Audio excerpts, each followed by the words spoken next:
Again, we're working on your independence in hearing the Spirit and responding to the guidance and direction He gives you. Remember that this takes practice, so if you still don't think you are sensing the Spirit, do not give up. Continue to read slowly, paying attention to each word and phrase. Imagine the scene as it unfolds. Think about the people involved. Now pause the video and begin with prayer. Matthew chapter 16. The Pharisees and Sadducees came to Jesus and tested him by asking him to show them a sign from heaven. He replied, "When evening comes, you say, 'It will be fair weather, for the sky is red.' And in the morning, 'Today it will be stormy, for the sky is red and overcast.' You know how to interpret the appearance of the sky, but you cannot interpret the signs of the times. A wicked and adulterous generation looks for a sign, but none will be given it except the sign of Jonah." Jesus then left them and went away. When they went across the lake, the disciples forgot to take bread. "Be careful," Jesus said to them. "Be on your guard against the yeast of the Pharisees and Sadducees." They discussed this among themselves and said, "It is because we didn't bring any bread." Aware of their discussion, Jesus asked, "You of little faith, why are you talking among yourselves about having no bread? Do you still not understand? Don't you remember the 5 loaves for the 5,000 and how many basketfuls you gathered?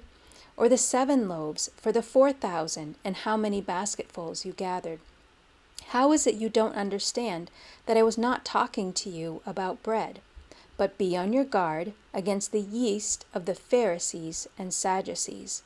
Then they understood that he was not telling them to guard against the yeast used in bread, but against the teaching of the Pharisees and Sadducees. When Jesus came to the region of Caesarea Philippi, he asked his disciples, "Who do people say the Son of Man is?"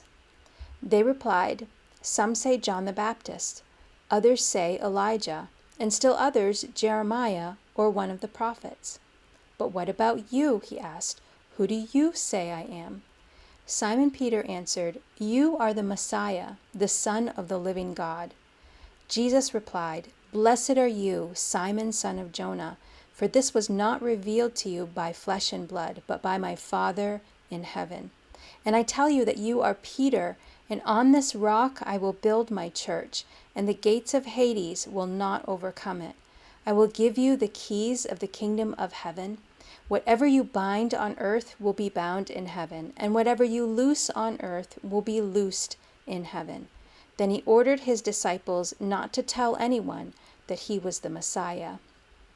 From that time on, Jesus began to explain to his disciples that he must go to Jerusalem and suffer many things at the hands of the elders, the chief priests, and the teachers of the law, and that he must be killed and on the 3rd day be raised to life. Peter took him aside and began to rebuke him. "Never, Lord," he said, "this shall never happen to you." Jesus turned and said to Peter, "Get behind me, Satan. You are a stumbling block to me. You do not have in mind the concerns of God, but merely human concerns." Then Jesus said to his disciples, "Whoever wants to be my disciple must deny themselves and take up their cross and follow me.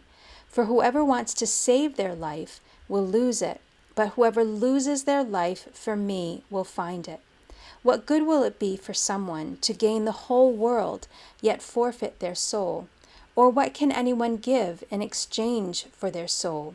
For the Son of Man is going to come in his Father's glory with his angels, and then he will reward each person according to what they have done. Truly I tell you, some who are standing here will not taste death before they see the Son of Man coming in his kingdom."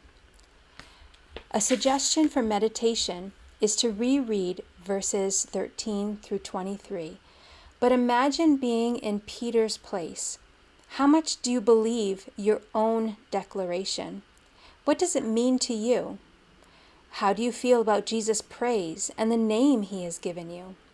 Does the exchange humble you or make you feel too proud? What about the rebuke? Why do you rebuke Jesus? What don't you understand about what Jesus is saying? How do you feel about Jesus' response?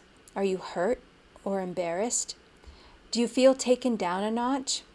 How would you seek to learn about the concerns of God and have those in mind? What are the concerns of God?